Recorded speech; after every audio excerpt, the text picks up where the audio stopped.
নমস্কার বন্ধুরা, East Bengal team management পরের মরশুমে একটা ভালো দল গঠন করার জন্য কাজে ইতিমধ্যে লেগে গিয়েছিল এবং তারা বিভিন্ন প্লেয়ারের সঙ্গে ইতিমধ্যে কথাবার্তাও চালিয়েছিল এবং অনেক প্লেয়ার ইতিমধ্যে তাদের আনার চেষ্টাও চালিয়েছে এবং তাদের মধ্যে কিছু প্লেয়ারকে তারা সই করাতে সক্ষম হয়েছে এবং তারা ডেসপারেটভাবে যে প্লেয়ারটিকে চেয়েছিল ভিনিত রায়, মুম্বাই সিটি এফসির প্লেয়ার, এই প্লেয়ারটিকে নেয়ার জন্য যারা যথেষ্ট জোর কদমে কাজ চালিয়েছিল, কিন্তু দিনের শেষে সেই প্লেয়ারটি ইস্টবেঙ্গলে সই করেনি এবং আইএসএল এর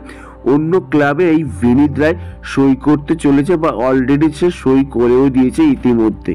এই ভিনিত রায়কে আনার জন্য ইস্টবেঙ্গল অনেক কাঠখড় হয়েছে, কিন্তু আলটিমেটলি তাকে আনতে ব্যর্থ হয়েছে ইস্টবেঙ্গল টিম ম্যানেজমেন্ট। 2 বছরের কন্ট্রাক্টে পাঞ্জাব এফসি টিমে এই ভিনিত রায় সই করছে এবং ইস্টবেঙ্গলের থেকে অনেক বেশি ভালো অফার পেয়েছে এই পাঞ্জাব এফসির হয়ে। এবার দেখা যাক এই ইস্টবেঙ্গলে যে এলো না এই প্লেয়ারটি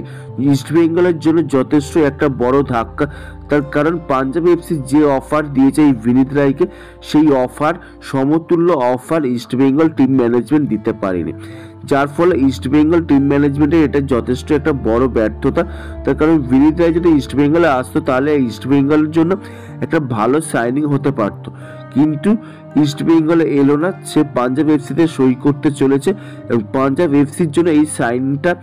যথেষ্ট গুরুত্বপূর্ণ এবং তাৎপর্যপূর্ণ। ঠিক ততটা ইস্টবেঙ্গলের জন্য অনেক অনেক বেশি দুঃখদায়ক এবং অনেক বেশি ব্যর্থতা, তার কারণ ইস্টবেঙ্গলের পক্ষে এই সাইনিংটা করার অনেকটাই চেষ্টা করা হয়েছিল, কিন্তু দিনের শেষে সই করাতে ব্যর্থ হয়েছে ইস্টবেঙ্গল টিম ম্যানেজমেন্ট। তোমরা অবশ্যই কমেন্ট করে জানো ইস্টবেঙ্গলের ভিনিত রায় কেন এলো না বলে তোমরা মনে করছো, অবশ্যই তা কমেন্ট করে জানাও। এই ভিডিওটা এই পর্যন্ত, যদি ভালো লেগে থাকে তাহলে অবশ্যই লাইক, শেয়ার এন্ড কমেন্ট করো এবং অবশ্যই চ্যানেলটিকে সাবস্ক্রাইব করো।